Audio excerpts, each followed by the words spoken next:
ಸ್ನೇಹಿತರೆ, ನಮ್ಮ ಕೋಲಾರದ ಐತಿಹಾಸಿಕ ಸ್ಥಳಗಳಲ್ಲಿ ಒಂದಾದ ಆವಣಿಯನ್ನ ಎಷ್ಟು ಸಾರಿ ನೋಡಿದ್ರು, ಅದರ ಇತಿಹಾಸವನ್ನ ತಿಳಿದ್ರು ಮತ್ತೆ ಮತ್ತೆ ಕೇಳಬೇಕು, ಮತ್ತೆ ಮತ್ತೆ ನೋಡಬೇಕು ಅಂತ ಅನ್ಸುತ್ತೆ. ಯಾಕೆಂದ್ರೆ ಬಹುಶಃ ಕೋಲಾರದ ಎಲ್ಲ ಜನಕ್ಕೆ ಗೊತ್ತಿದೆ, ಇದೇ ಮಾರ್ಚ್ ತಿಂಗಳಲ್ಲಿ ಆವಣಿ ನಡೀತಕ್ಕಂತ ಜಾತ್ರೆಗೆ ಲಕ್ಷ ಲಕ್ಷ ಜನ ಸೇರ್ತಾರೆ. ಒಂದ್ಸರಿ ಜಾತ್ರೆ ನೋಡಿದ್ರೆ ಯಾವ ವರ್ಷ ಕೂಡ ಮಿಸ್ ಮಾಡ್ಕೊಳ್ಳೋದಿಲ್ಲ. ಅಷ್ಟೊಂದು ವಿಶೇಷ ನಮ್ಮ ಆವಣಿ ಜಾತ್ರೆ.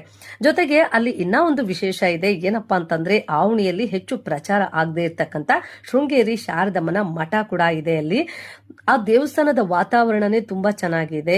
ಅಲ್ಲಿ ವಿಶೇಷವಾದಂತಹ ಪ್ರತಿದಿನ ಪೂಜೆಗಳು ನಡೆಯುತ್ತೆ, ಮತ್ತೆ ಒಳ್ಳೆ ಊಟ ಕೂಡ ಉಚಿತವಾಗಿ ಅಲ್ಲಿ ಕೊಡ್ತಾರೆ.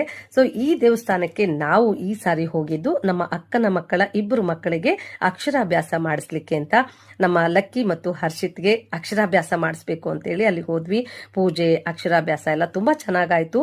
ನಾನು, ಅಕ್ಕ, ಮಾವ ಎಲ್ರು ಮಕ್ಕಳಿಗೆ ಒಳ್ಳೆ ವಿದ್ಯಾವಂತರಾಗ್ಲಿ, ಉತ್ತಮ ಪ್ರಜೆಗಳಾಗ್ಲಿ ಅಂತೇಳಿ ಹರಿಸಿ ಹಾರೈಸಿದ್ವಿ. ಇದಾದ ನಂತರ ಅಕ್ಕ ನನ್ನ ತಂಗಿಗೂ ಕೂಡ ಅವಳ ಕೆಲಸಕ್ಕೆ ಬೇಕಾದಂತಹ ಹೆಚ್ಚಿನ ಜ್ಞಾನ ಸಿಗ್ಲಿ ಅಂತ ನನಗೂ ಅಕ್ಷರಾಭ್ಯಾಸ ಮಾಡಿಸಿದ್ರು. ಇದು ಒಂಥರ ಬೇರೆಯವ್ರಿಗೆ ತಮಾಷೆ ಆದ್ರೂ ಕೂಡ ಅದರಲ್ಲೊಂದು ತಾಯಿ ಪ್ರೀತಿ ಇದೆ, ಅದಕ್ಕಾಗಿ ನಾವು ಅದನ್ನ ಎಂಜಾಯ್ ಮಾಡ್ತೀವಿ. ಸೊ ಇದಾದ ನಂತರ ಮತ್ತೆ ಆವಣಿಯ ಈಶ್ವರನ ದೇವಸ್ಥಾನಕ್ಕೆ ಬಂದ್ವಿ. ಅಲ್ಲಿರ್ತಕ್ಕಂಥ ಎಲ್ಲ ಕೆತ್ತನೆಗಳನ್ನ ನೋಡಿ ತುಂಬಾನೇ ಸಂತೋಷ ಪಟ್ವಿ. ಮತ್ತೆ ಮತ್ತೆ ನೋಡ್ಬೇಕು ಅನ್ನೋ ಅದೇ ಸಂತೋಷದಲ್ಲಿ, ಅದೇ ಆಸೆಯಲ್ಲಿ ವಾಪಸ್ ಬಂದ್ವಿ. ಸೊ ನೀವು ಕೂಡ ಆವಣಿಗೆ ಹೋದ್ರೆ ಈ ದೇವಸ್ಥಾನನ ಮಿಸ್ ಮಾಡದೆ ನೋಡ್ಕೊಳ್ಳಿ.